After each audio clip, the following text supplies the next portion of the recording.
really make the Rogue really fun to play. Yeah. Now, here is an interesting situation that we're dealt with. The fact that the Warriors are matched up together. And TJ, you have a lot to say because you've played a lot of Warrior over the years at Hearthstone. What's your take on the fact that we have a Cthulhu Warrior up against a Control Warrior that's running cards like Tinkmaster Overspark in his lineup? Well, this one's going to be interesting because both of these players have very different builds of the Warrior. Hoej has a N'Zoth Control Warrior. With some tools that are, relatively decent in the sort of a control mirror. He's a little bit heavy on the threats. Tinkmaster Overspark can be fantastic in N'Zoth Warrior mirror specifically, but also against Cthulhu Warrior, which is what Pavel is running. Because if you can isolate Cthulhu and polymorph it, so to speak, with Tinkmaster Overspark, that ruins the effect of Doomcaller. So there's some really cool things that can happen if both players know each other's decks, because they can play around these possible scenarios by making sure that you land Emperor Thorsan on, say, Shield Slam and Cthulhu's. That way you can kill off your own Cthulhu to guarantee that you can get brand Doomcaller value to put 2 Cthulhu's back in your deck automatically.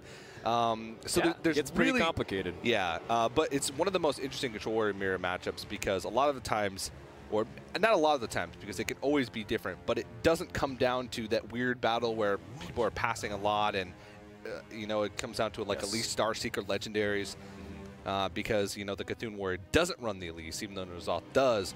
A lot of times once it gets to that critical point in the late game, each player is trying to do their own thing, but they're not trying to just get a bunch of legendaries with Elise. Yeah, so what ended up happening in Control Warrior mirrors when there's very similar is one person gets really ahead in armor, the other person tries to not get too ahead in the card draw. It kind of gets a little drawn out and, frankly, a little bit slow. But not necessarily in this case because of the reasons you mentioned. Also, I really like how different the deck lists are. As you can see, Pavel's going to easily get this snipe with the Fiery War Axe, get value out of it. I don't think he even necessarily minds drawing here. Because, again, the lists are very different. It's not going to come down to fatigue. Yeah. The Cthulhu Warrior tends to be the aggressor in this matchup more so than not because without Elise, they don't have that inevitable win condition. I guess their inevitable win condition in this case is Cthulhu, which isn't like Elise in the fact that you don't want to go to you don't want to make the game go to fatigue. You want to power cycle to a big Cthulhu, make sure that you guarantee yourself more, and just put your opponent on the pressure test. Which is interesting because Pavel doesn't even play the fast drawing version of the Cthulhu Warrior. He's playing more the slow grind version. So his game plan is a little bit murky because of that. However, he already has Cthulhu in hand, so that's a good start. He keeps the coin, which could be really important if he wants to Cthulhu coin Shield Slam. These are all things to consider moving forward. Not to mention that Hoej also has some really powerful stuff. Even if Elise isn't relevant, he also has N'Zoth. And if there comes to the point where he can bait out brawls or his opponent doesn't have it, that can also be really strong. Already starting to shape up to be a pretty decent hand for Pavel, though. He's got the Emperor. He can reduce Cthulhu and Shield Slam already. So that's already a pretty good opportunity. And if he doesn't use the coin, he can always use Bran and the Doomcaller there anyways without having to discount it. Those are the sort of the big things to look for in this matchup. Pavel might also feel just comfortable if he has multiple minions on the board, playing Cthulhu without having to kill it, because leaving that body around can be a big effect. That's true. Or he might just put Hoej on not having Tinkmaster Overspark, but that's a little bit of a risky play considering if your Cthulhu does get polymorphed, you essentially have zero chance to win. Yes. Because you just don't have enough threats in your deck to overcome, N'Zoth or N'Zoth Warrior, or even Hoej just playing out the long game and just running out of resources. Because since he's committing to cycling through his deck faster early on in the game, he's saying, I'm not going to win the fatigue no matter what, so I'm going to just try and get through my deck as quick as possible and put on as much pressure as possible. Hoej thinking what's the best way to deal with this Cthulhu's Chosen. He has a slam for an easy cycle, and then he can bash, or he can keep his weapon, depending on what his draw is. There's a couple of interesting cards, too, that might influence his decision, how it changes. If he plays the Taunt, for example, or if he gets Harrison Jones. These are things like that could influence his draws based off Slam. He also could try not to cycle, depending on if he wants to play it slow or not. Chooses instead to just use Baron Geddon and remove some of his health total, get the biggest threat possible. If his opponent has the Ancient Shield Bearer, he needs to coin out the Shield Slam, and this is a matchup where you're kind of happy to see the coin being used just for removal, because you want your opponent to use it as opposed to saving it to Shield Slam your own minions. Mm-hmm. Yeah, very true. So an interesting situation presented to Pavel, because the dance that you have to do, Dan, the Cthulhu dance. There's a lot of things that you have to ensure happen for you to win this game, while simultaneously making sure that you put on pressure, or some semblance of pressure, like present a threat to your opponent every turn, something along those lines. And playing Emperor this early actually is a little bit weird, because now you sort of have to hold on to the coin, because you need to ensure that you get Brand plus Doomcaller, because I don't think 2 Cthulhu's is going to be enough. We need to go deeper. We need 3 Cthulhu's. 3 Cthulhu's is all you get, though, because there is only 1 Doomcaller, but you're absolutely right. Now, Pavel can't really part ways with the coin unless it's a desperate situation, or he can just pressure his opponent. It's not like Hoej played Justicar on turn 6. That is something that you are very afraid of in this matchup, no matter what kind of control warrior mirror it is, or slow warriors, is that your opponent has Justicar, starts tanking up, and then gets out of the range of any kind of pressure that you can build up on, and then the life totals end up getting in the 60s, 70s, maybe even higher. Maybe even the 80s. Maybe even the 80s. Damn. It was a weird time for everybody, but the 90s with full of awkward haircuts and everything like that. What about today? The 80s, 90s, and today? What do we even call it today? The 10s? The 2010s? I don't even know, man. It's a weird time for everybody. We'll see in 10 years when the next Kids Bop comes out. Oh, God. Hoej ends up just kind of letting the initiative be taken here by Pavel. Pavel's up to 49 health, just like that. And he's got plenty of armor to make sure that he can kill off his own Cthulhu. Yeah. But without having to use the coin. That might be something that's on the back of Hoej's mind, trying to keep his opponent's armor low enough so he can't shield slam his own Cthulhu. Which is already extremely counterintuitive. If you've never watched this kind of matchup before and you're kind of new to Hearthstone, this is extremely confusing. Why would you want to shield slam your own Cthulhu and as opposed to remove your opponent's minions? But trust me, this is like really important that Pavel keeps his armor count high and Hoej tries to present threats.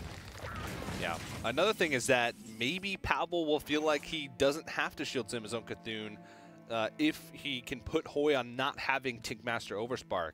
But it's very risky, because also, if you play Cthulhu this early and shield slam it, then you give your opponent a lot of time to build up armor and or find answers to the Cthulhu. So you kind of want to do it like all at once. You kind of want to be like Cthulhu, shield slam, Brand, Doomcaller, Cthulhu. Yeah. And here's another possibility too. Sylvanas stealing the Cthulhu too. Yeah. So it's not even necessarily just Tinkmaster, there's 2 threats. And that increased the consistency twice over. Yeah. So Pavel's definitely not going to look to play Cthulhu on the empty board. Now we're also getting to the point where Hoej recognizes that Pavel's going to be on 10 cards very soon. And so he's just choosing not to play it slow, force out a threat from Pavel, use removal very optimally, and then force Pavel to be in this position where he constantly has to develop onto the board, or in the worst case scenario, toss away the coin. So that's it, or best case maybe for Hoej. So this is a situation where he's slow playing it. A lot of opportunities you can see, like Pavel doesn't necessarily want to play shield block. Hoej doesn't necessarily want to play Acolyte of Pain. And this is where the counterintuitive behavior really starts to flesh out to see who understands this matchup better, or if they understand it both equally, who's the one who prepared better for their late game plans. There's, for lack of a better term, some dumb things that can go on in this matchup.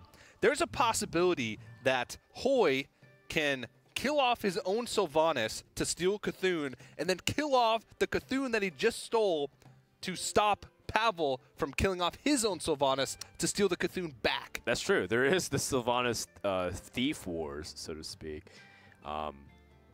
And so that is a possibility going in the back of his mind. But until he sees that, Hoej's the one who still has to present something. I mean, Pavel's game plan is pretty straightforward in the sense that he's just going to try to make sure to play his Cthulhu combo. Hoej's the one who has to be able to make sure to threaten his opponent a little bit. Because if he plays too slow, Pavel's going to be able to execute his game plan flawlessly. Yeah. And Pavel, though, continues to draw into cards that don't help him along the way to killing Hoej any faster. I suppose Gorehowl can be, but Pavel is really thinking about now, is this the time to go for it? And I don't think that it's going to be.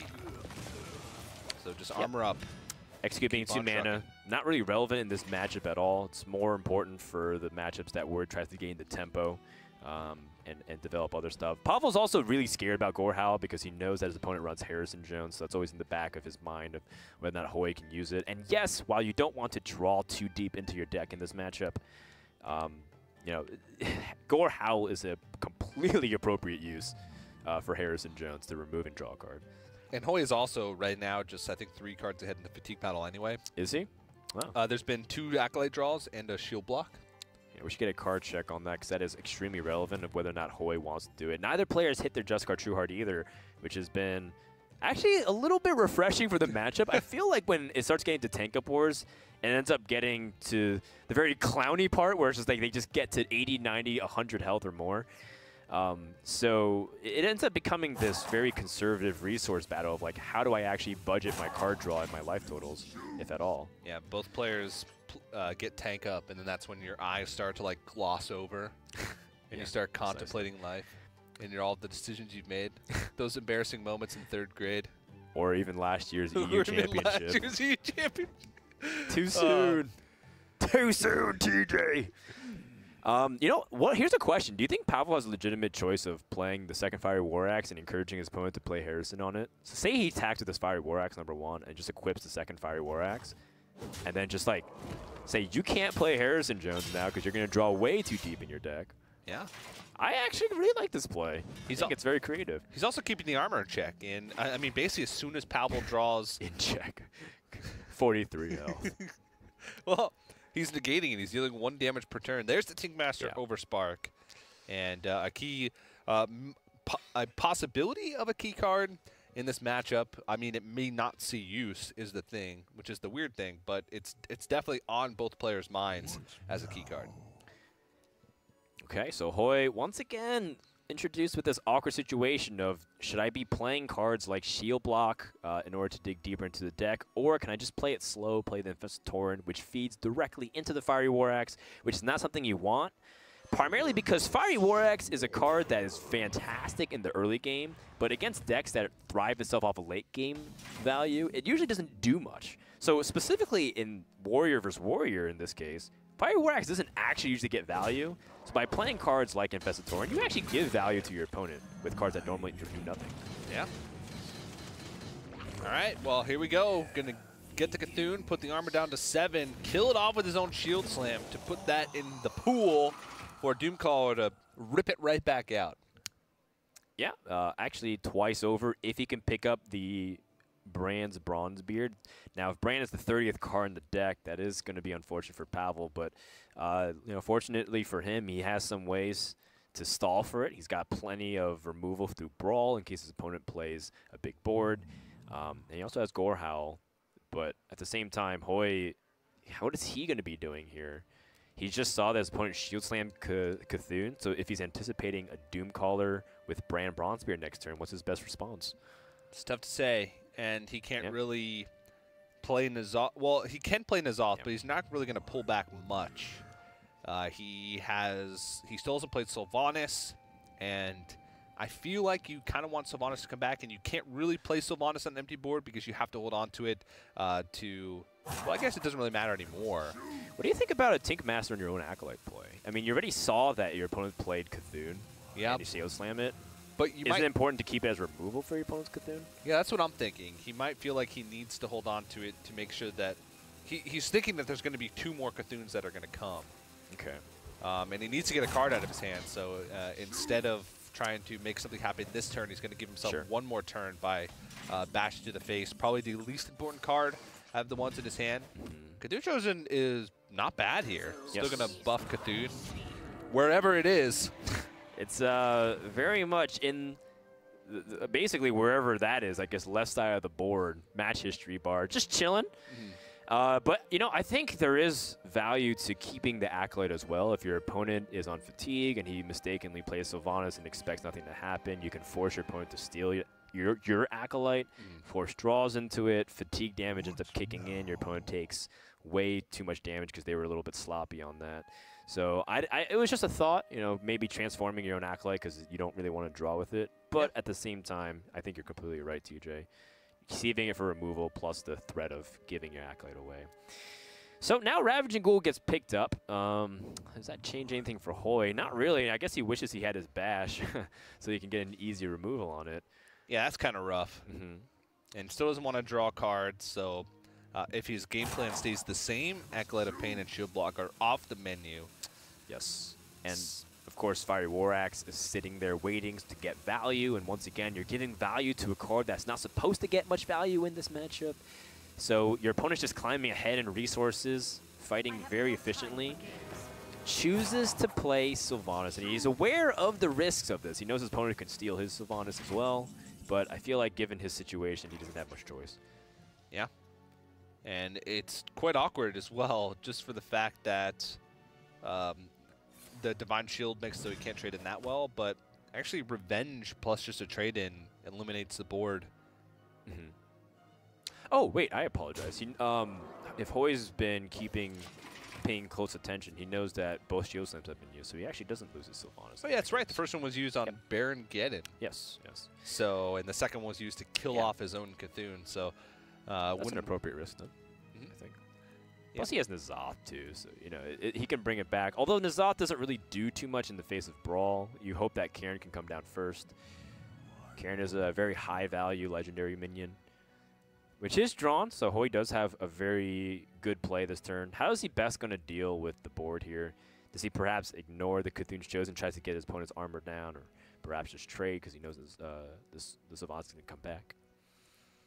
It's interesting. He can also steal the Cthulhu's Chosen with a Ravaging Ghoul Karin play, and there's a possibility as well. Yeah. Leaving it at 1 health, but I mean, I guess every minion sort of matters in this situation. Oh, sure. Just baiting removal out of your opponent and putting reasonable pressure. Doesn't feel like doing 5 damage really does much of anything. Yeah. But at the end of the day, you're going to have to do that 5 damage one way or the other. And presenting this threatening of a board with N'Zoth sort of to back it up might dissuade your opponent from being able to play Brand Doomcaller if they have it. Twin Emperor Veclor is pretty decent, but it doesn't really do much against the current state of the board, except for buy some time. Well, it's actually not bad if you combine it with Revenge, because then if you could Revenge and then you kill off the Ravaging Ghoul, because Lord knows you have enough health that you can spare it. Twin Emperor does get a 2/4/6 taunt on the board, and then the Karin can't really trade efficiently into it. It will end up dying. There is also a possibility that Pavel plays, Brawl this turn. He has 2 of it. He can also play Sylvanas, given that his opponent has a very awkward hand or awkward board to deal with Sylvanas. Play Sylvanas Brawl. Yeah, he could because Sylvanas coined Brawl. But I think no, he can play Sylvanas with Brawl. The 4-mana Brawl. You're right. Yeah, but I think that's definitely going to be saved for when N'Zoth comes out, because then you have a much higher likelihood of being able to steal a potent Death Rattle minion. I was actually just going to go and play the Sylvanas now. Okay. Which, I mean, he's got to get something out of his hand this turn. So it's either Soldier Sylvanas or the Twin Emperor Veclor. Yes. And maybe he feels like if N'Zoth comes out, he's going to use the second Brawl in that case scenario. So we know that he has a plan. He's got to be planning ahead. Well, what happens if this? What happens if this? Right. If he plays N'Zoth, am I going to have a way to deal with it? And the answer to that question is a definite yes. Still needs to start finding more stuff, further his own win condition, though, instead of just not losing. Well, I like that Pavel plays Sylvanas here. What I like about it is that it threatens to steal Karin to a certain degree. Like, Hoej has to, attack Karin into Sylvanas. Because if he loses Karin, then his N'Zoth gets extremely weak, and one brawl can clean up almost anything. Not to mention that as long as he has Acolyte Brawl, he can like force his opponent to steal Acolyte too by throwing into N'Zoth. So this kind of puts Hoej in an awkward position where he's pretty much has to make sure Karin dies. So he does this, and then just kind of forced to play the removal game. And I guess Hoej doesn't really want to let turns be dictated by the Sylvanas, so at least he knows that Karin is dead, so N'Zoth can go in. That way he can get more damage to his opponent and shred the armor count. Now, what does this let Pavel do on the other side? That allows him to... Does he guarantee get a steal on a... Can he like guarantee clear the board and steal? It's a little bit tricky because the Sylvana's at 1 health too. Yeah, and he does draw onto Brand, so... Okay. Do you want to get those rolling? I'm curious to see how many cards that Pavel has left in his deck to see if he puts the Cthunes back, what's the likelihood that he starts drawing into them. Right. And if it's even worth it yet. Maybe he does want to try and guarantee a steal on something big. He could utilize the Revenge here to... no, he can't utilize the Revenge to steal. He can use Gorehowl to guarantee steal, sort of the Bane Bloodhoof or... Yeah, I don't think I mind Gorehowl, because if you play Gorehowl, you kill off Elise Starseeker and you can guarantee the 4/5 steal. Your opponent plays Harrison Jones, and you have Twin Emperor to make sure that the trades are awkward, plus you have the 4/5 for the easy trade there. So I actually think it's okay to sequence it for future turns this way. Because Twin Emperor Veclor is very logistically difficult. And if your opponent plays Harrison Jones on this, and you play Twin Emperor Veclor, your opponent is actually kind of baited to Brawl to a certain degree, because Brawl doesn't really get much value again in this matchup. Oh, Harrison Jones comes in hand just on turn. But say he does play Harrison and his opponent plays Twin Emperor, Hoej might be really tempted to play Brawl, and then Pavel knows that he has free development turn on Brand Bronzebeard plus Doomcaller. And that's like a chain of turns that kind of puts Pavel in a snowballing momentum. He's the one taking initiative constantly. He's the one forcing Hoej into awkward positions. And he's the one who ultimately is going to be able to play the Cthunes with less threats to worry about. And because if Hoej is forced to brawl with like Emperor and against the twin, with Harrison against the Emperors, he's also potentially losing his own Harrison. Yeah. Still pretty far ahead in the fatigue race, even with Harrison being used. And you talked about it a little bit earlier on about how drawing that one card with Harrison is usually worth it in the case of Gorehowl because of how much value gets across the matchup. Yeah, you're getting one closer to fatigue, but you're also probably saving yourself from like 3 or 4 resources at the very least. Yep.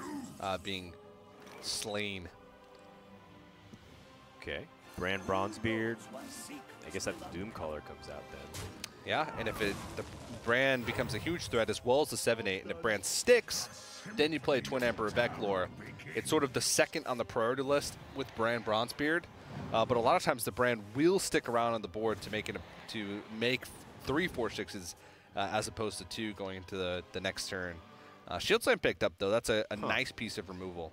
Yeah, that actually makes a lot more sense. I was thinking originally to play the Twin Emperor challenge and pressure, force a brawl, then play this, but this makes the upside of Brand, like if he does play Brawl and Brand survives, or the 7/9 survives, it's actually a pretty good outcome either way. Yeah, you sort of want you actually want the Brawls to be saved, because what you want to do is force out the hard removal before you force out the Brawls, because the hard removals has much less of a target. Right.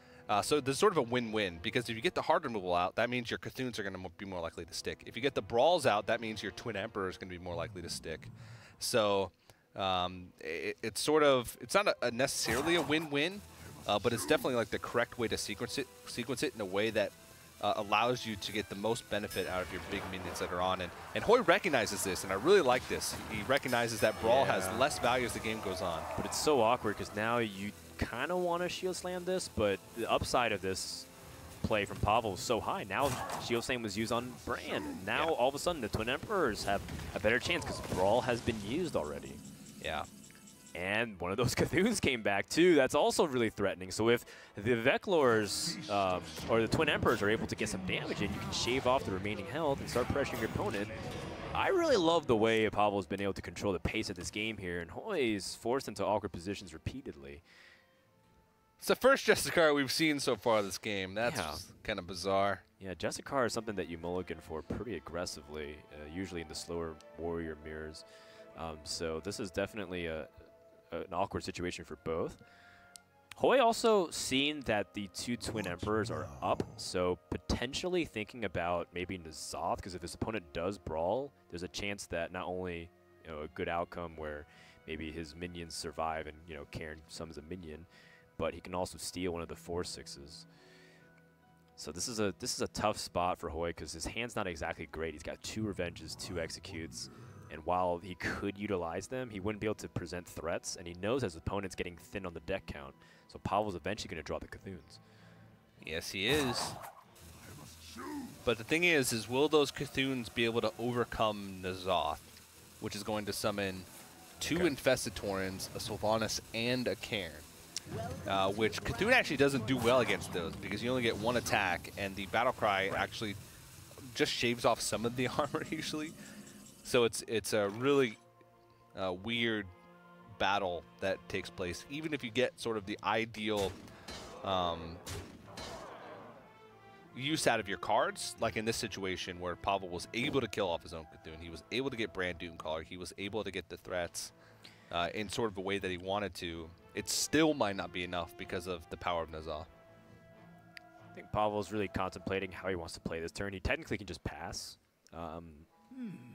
He can also play Cthulhu to kind of threaten his opponent, but I think he's afraid of giving his opponent value in some of the other things like Execute, Tink Master. These are the kind of things that he's afraid of.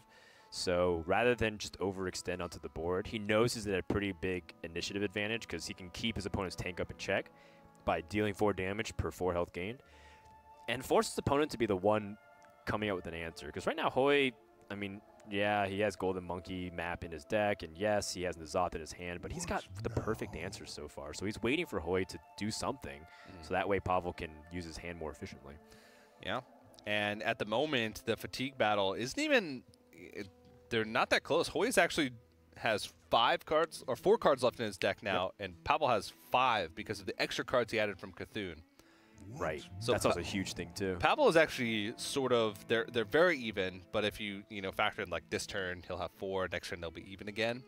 Pavel's actually ahead by a card in the fatigue battle despite drawing early cards because of Hoej not being able to add extra cards to his deck with, say, Doomcaller, and also drawing a card with Harrison Jones. Yes, and there's also a problematic thing of if Hoej plays N'Zoth, Pavel will guarantee play Acolyte and Brawl to have him steal the Acolyte and then try to remove a lot. And that forces Hoej deeper into fatigue. The fact that Hoej doesn't have his Golden Monkey is very unsettling for him. And, again, Pavel's not forced to do anything. He can just pass, keep his opponent's armor in check. He is ahead in the fatigue count. He's almost kind of got Hoej cornered into a checkmate position because Hoej still doesn't have his map to the Golden Monkey. He doesn't have his threats.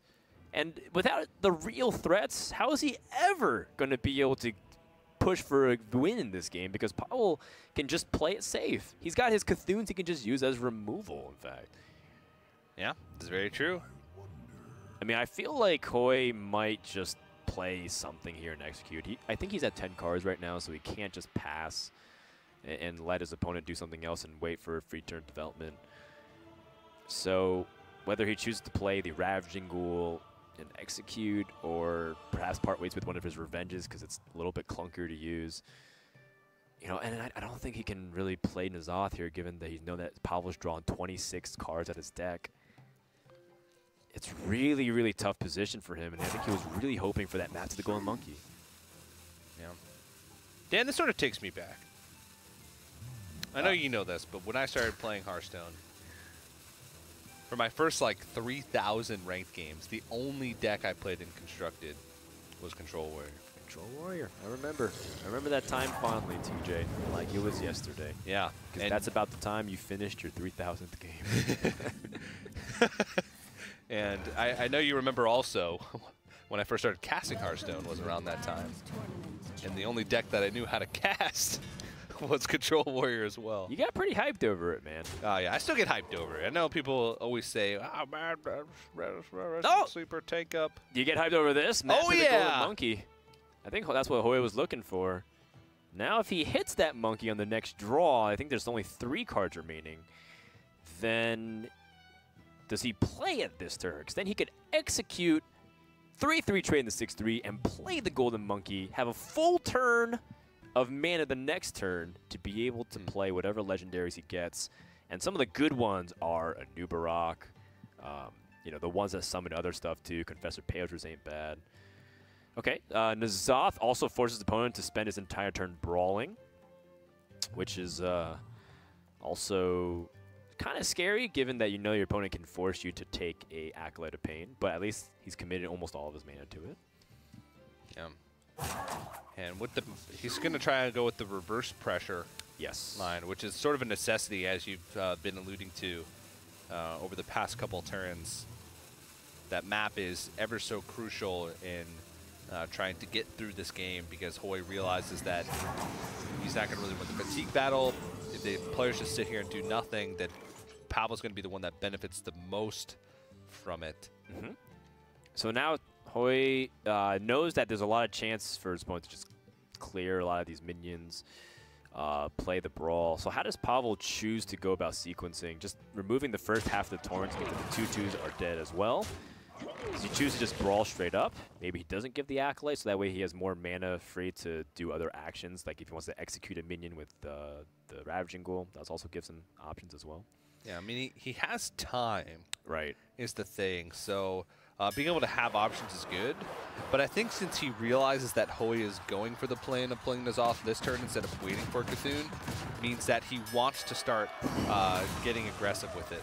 Oh man, so stealing that Juskar means Ravaging Ghoul execute is pretty strong, and then now he's able to get some board initiative, and he still has an Acolyte Brawl as well in case his opponent was able to do anything with the Sylvanas on the following monkey plays. Pavel's still in a pretty good spot here, and Hoej is gonna have to hope that his monkey is gonna have a good outcome here. Dan, if I was a superhero, my costume would have the tank up icon. Yeah, right on the chest. That's a pretty good one. And my I'd probably have this. I'd probably have Life Tap, because I think that power is almost as good, but I think Tank Up's pretty good. So your superpower would be to hurt yourself in order to gain more goods. I mean, I cast Hearthstone. All right, so Golden Monkey, you play this, and you're able to get a bunch of legendaries from this position. Is there any 4-mana legendary that's like really good from the spot to play as well? Because he only has 4 mana remaining after this. No. I mean, there's a few 4-mana legendaries, right? Gormok the Impaler. Yep. Ooh, what else? I mean, nothing comes to mind, but I know King Mukla would force your opponent to overdraw, so you could have him overdraw. What if he discards one of his Cthulhu's? Well, he's got one of his Cthulhu's in his hand, so there's one left in his deck, and I think he has 3 cards. So let's see. That's all right. That's what we call in the industry a buttload of legendaries. Sir Finley's not necessarily that good, though. No, and I think you want to keep your tank up. So he's going to just use his hero power here. Let's look at some of the minions that he's got. He's gotten a Cthulhu. He's gotten a Bolf Ram Shield. Double Baron Geddon, a Cho'Gall. Is that a Skeleton Knight tucked away in there? Yeah, he doesn't have any removal, actually, for Sky Captain Crag. Against Sky Captain Crag, that card's kind of useless in this position. Yeah, this game feels like it is... Yeah, I mean, his Cthulhu doesn't scale like his opponent. It's a 6/6 Cthulhu. I think that's it. I think Hoej's going to evaluate his position, just think about his best options. But one of these is not like the other. And that's going to wrap up the game.